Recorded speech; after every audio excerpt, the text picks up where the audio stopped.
Hello world. I'm Imagination. Today I'm going to talk about the brain-computer interface. A brain-computer interface, BCI, sometimes called a neural control interface, mind-machine interface, direct neural interface, or a brain-machine interface, is a direct communication pathway between an enhanced or wired brain and an external device. BCI differs from neuromodulation in that it allows for bidirectional information flow.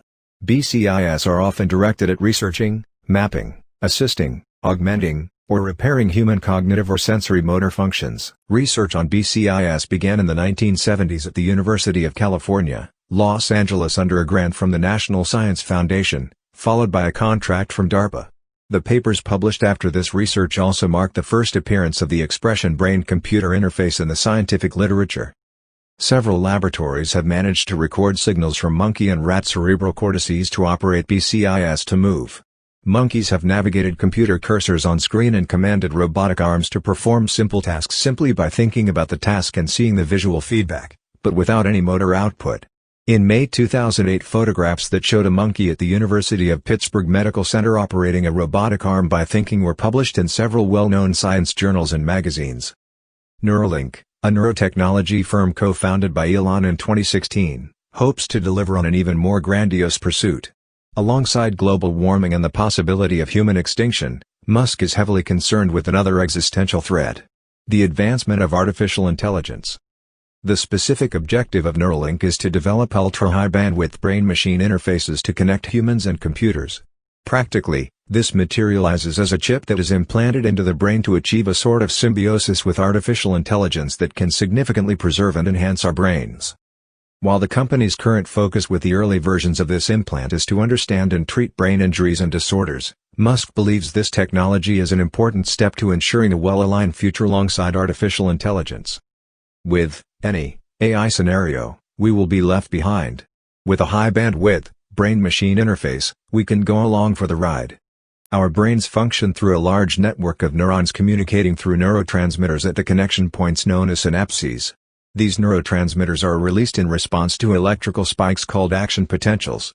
Everything that we perceive, feel, hear and think are essentially these neural spikes. By inserting minuscule electrodes threads, Neuralink can detect and record the action potentials and selectively stimulate neurons across diverse brain areas. These threads will be applied delicately by robots to minimize damage to the brain and attached to sensors that, in their preliminary form, will be wirelessly connected via Bluetooth to a mobile app for self-sufficient usage. Musk claims, humans are already partly cyborgs. With our mass dependency on our phones and personal computers, the only difference between the current state and one with AI symbiosis is that the data rate or communication speed between us and the electronics right now is extremely slow. By facilitating rapid information access and augmenting intellectual capacity, the Neuralink interface could enable users with substantial productivity growth, potentially by a factor of 10. The discussion also expanded to consider the possibility that this future technology could make verbal communication obsolete, giving a prospective timeline of 5 to 10 years. Elon Musk's brain-hacking startup Neuralink is gearing up for a long-awaited reveal on August 28. And Musk himself can't seem to help himself from teasing the brain-computer interface. On Sunday afternoon, when computer scientist Austin Howard asked Musk on Twitter if we could one day listen to music directly through such an interface, streaming it directly into the brain, in other words, with no headphones needed, Musk replied with a curt, "Yes." Imagine, you can download any language you wanted to learn directly into your brain. All the knowledge humanity has ever discovered, right into your brain. The possibilities are endless. That's all for today. Thanks for watching.